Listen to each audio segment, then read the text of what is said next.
Hello दोस्तों, कैसे हैं आप सब। मैं हूं ललित और एक बार फिर हाजिर हूं आपके सामने एक नई वीडियो को लेकर। दोस्तों, आज का हमारा टॉपिक है difference between LOC and LAC. तो चलिए शुरू करते हैं।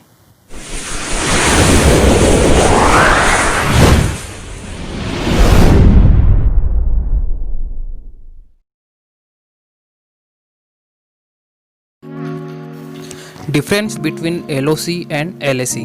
दोस्तों, आज हम बात करेंगे एलओसी और एलएसी के बारे में। एलओसी का फुल फॉर्म होता है लाइन ऑफ कंट्रोल। दोस्तों, भारत के अपने पड़ोसी देशों चीन और पाकिस्तान के साथ सीमा संबंधी कई विवाद हैं। कई बार इन सीमा विवादों के कारण इन देशों के बीच 2017 में डोकलाम, 2014 में चुमार, 2013 में डेपसोंग और 1987 में सुमदोरोंग चूपर विवाद युद्ध भी हो चुका है। भारत के नागरिक के रूप में हमें अपने देश की सीमाओं के बारे में मालूम होना चाहिए। एलओसी का इतिहास क्या है और यह कैसे बनाई गई। भारत और पाकिस्तान के बीच सीज फायर का ऐलान के बाद दोनों देशों के बीच एक लाइन बन गई। इसे एलओसी कहते हैं और एलओसी का full form line of control होता है। इसे हिंदी में नियंत्रक रेखा कहा जाता है। भारत की आज़ादी के बाद भारत पाकिस्तान अलग अलग देश बने और उस समय रियासतें हुआ करती थी। इसलिए यह प्रस्ताव लाया गया कि जो रियासत जिस देश के साथ जाना चाहती है जा सकती है और जो इनमें से किसी भी देश के साथ नहीं रहना चाहती है वह अपने आप को एक अलग देश बना सकती है। इस तरह पूरे देश का बंटवारा किया गया। परंतु उस समय जम्मू कश्मीर के महाराजा हरि सिंह अपने राज्य को स्वतंत्र रखना चाहते थे और उसे एक अलग देश बनाना चाहते थे। परंतु पाकिस्तान जम्मू कश्मीर को पाकिस्तान में लाना चाहते थे, लेकिन महाराजा हरि सिंह दोनों देशों में से किसी भी देश के साथ जाने को तैयार नहीं थे और वह अपने फैसले पर कायम थे। इसी दौरान पाकिस्तान ने जम्मू कश्मीर को अपने साथ मिलाने के लिए ताकत का इस्तेमाल किया और पाकिस्तान सेना ने कबालियों के साथ मिलकर जम्मू कश्मीर पर कब्जा कर लिया।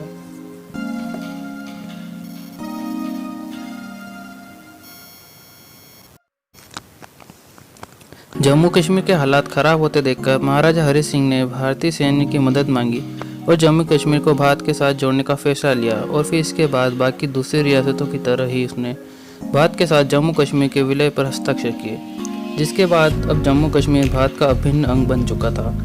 और फिर भारतीय सेना एयर विमानों के द्वारा जम्मू कश्मीर में पहुंची और उसके कुछ दिनों बाद ही जम्मू कश्मीर से पाकिस्तान सेना को खदेड़ दिया।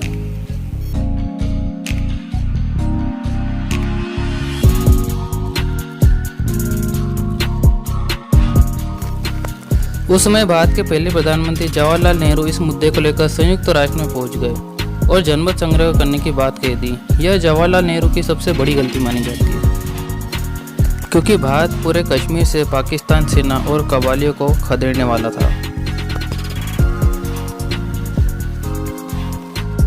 जिसके परिणाम स्वरूप 5 जनवरी 1949 को सीज फायर का ऐलान कर दिया गया, जिसके अनुसार जो सेना उस समय जिस हिस्से में थी उसे युद्ध की विराम रेखा माना गया, जिसे एलओसी कहते हैं। युद्ध विराम के बाद जो हिस्सा पाकिस्तान सेना के पास था उसे आज पीओके के नाम से जाना जाता है। भारत और पाकिस्तान के बीच खींची गई नियंत्रण रेखा 740 किलोमीटर लंबी है, जो दोनों देशों के बीच सबसे बड़ा विवादित विषय है। दोस्तों, आप देख सकते हैं इस इमेज में। एलओसी को आप युद्ध विराम रेखा भी कह सकते हैं, जहां दोनों देशों की सेना एक दूसरे के आमने सामने है। इसलिए यहाँ पर हमेशा दोनों देशों के बीच युद्ध की स्थिति बनी रहती है। वैसे तो एलओसी यानी नियंत्रण रेखा होती है, लेकिन यह भी सही है कि एलओसी पर किसी भी देश का कोई नियंत्रण नहीं होता। इसी कारण यहाँ पर हमेशा आए दिन युद्ध होता रहता है।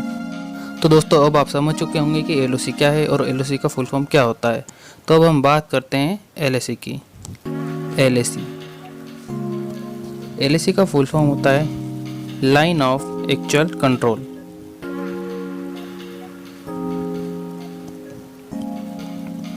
दोस्तों, हम एलएसी के बारे में डिटेल में जानेंगे। एलएसी क्या है, सबसे पहले इसके बारे में जानते हैं। एलएसी भारत और चीनी सीमा पर खींची गई वह लाइन है जो भारत और चीन को एक दूसरे से अलग करती है।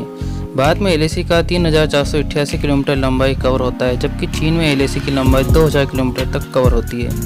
यह 3 सेक्टर में बांटा गया है। ईस्टर्न सेक्टर, जिसमें अरुणाचल प्रदेश और सिक्किम आते हैं। दूसरा मिडिल सेक्टर, जिसमें उत्तराखंड और हिमाचल प्रदेश आते हैं। और तीसरा वेस्टर्न सेक्टर, जिसमें लद्दाख आते हैं। ईस्टर्न सेक्टर में एलएसी पर 1914 में खींची गई मैकमोहन लाइन है, जिसकी स्थिति को लेकर भारत और चीन के बीच विवाद है। यह भारत की इंटरनेशनल बाउंड्री को इंगित करता है, लेकिन कुछ ही क्षेत्रों में जो है लोंगजू और असाफिला मिडिल सेक्टर की लाइन थोड़ी सी कम विवादित है। सबसे बड़ा जो विवाद है वह वेस्टर्न सेक्टर में जहां से LAC शुरू हुआ है। 1959 में भारत के पहले प्रधानमंत्री पंडित जवाहरलाल नेहरू और तत्कालीन चीनी प्रधानमंत्री झोंग एनलाई ने एक दूसरे को चिट्ठी लिखी थी।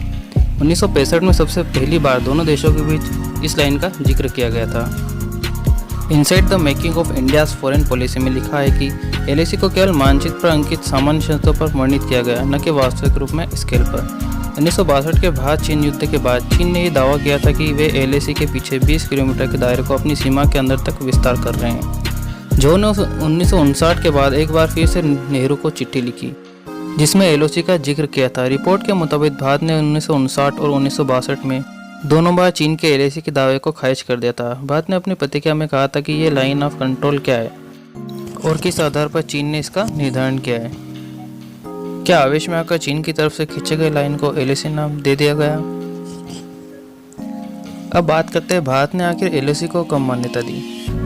श्याम सरन की लिखी किताब how India sees the world में इस बात का जिक्र किया गया कि चाइनीज प्रीमियर ली पेंग्स के 1991 में भारत दौरे के बाद भारतीय PM PV नरसिम्हा राव और ली इस समझौते पर पहुंचे कि LAC पर शांति कायम होनी चाहिए। जब PM राव ने 1993 में चीन का दौरा किया, उसके बाद फिर भारत ने औपचारिक तौर से LAC को मान्यता दे दी थी। तब से LAC का संदर्भ 1959 या फिर 1962 से नहीं जोड़ा जाता, बल्कि जब इन दोनों देशों के बीच समझौता हुआ था तब से इसका संदर्भ लिया जाता है। तो दोस्तों आज के लिए बस इतना ही। उम्मीद है आपको LAC और LAC के बारे में समझ में आ गया होगा। दोस्तों ऐसे ही अमेजिंग और इंटरेस्टिंग वीडियोस को देखने के लिए हमारे चैनल को अभी चेकआउट करें और लाइक शेयर एंड सब्सक्राइब करना ना भूलें।